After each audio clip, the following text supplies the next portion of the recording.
Alright, so today we're working on my friend Jeff's 2000 Volvo S60. He had an issue with his ignition where the key was not being released. Problem ended up being the interlock cable for the transmission and the ignition switch. On these things, if you end up spilling something on the center console, the end of the push rod on the cable will end up getting really gummy and cause movement issues. So if it's not able to move freely, what it'll do is it'll keep the latches on the ignition or on the transmission from engaging in the proper position, and it'll keep you from either removing your key or shifting the transmission out of gear. So underneath the steering column, we have this cable, and that's the release for the key. And what you need to do is check this end of the cable to make sure that it's moving freely, that it's not binding or anything within the sheath.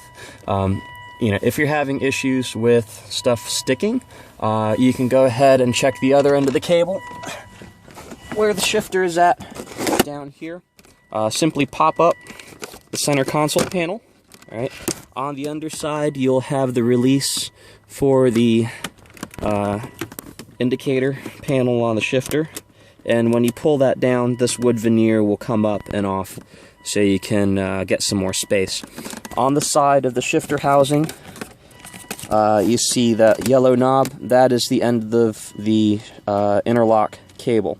So what you can do is push down on this lever here, and if you feel any resistance on the end of the cable, you know, like it's kind of dragging, you can go ahead and hit this up with some WD-40 or some lithium lubricant, and that should free things up. In this case, there had been some tea spilled in there, and the sweetener in there caused the mechanism to gum up. So just clean that out. If the cable starts to move freely, you shouldn't have any issues. Make sure that the bracket is securing the cable holder in place properly.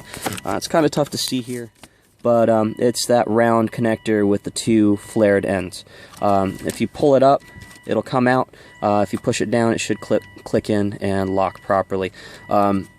And as you can see, this here, all it does is it keeps the carriage for the shifter from sliding back. So if this isn't able to go down, you're not going to be able to shift it. All right. So hopefully that helps somebody out there.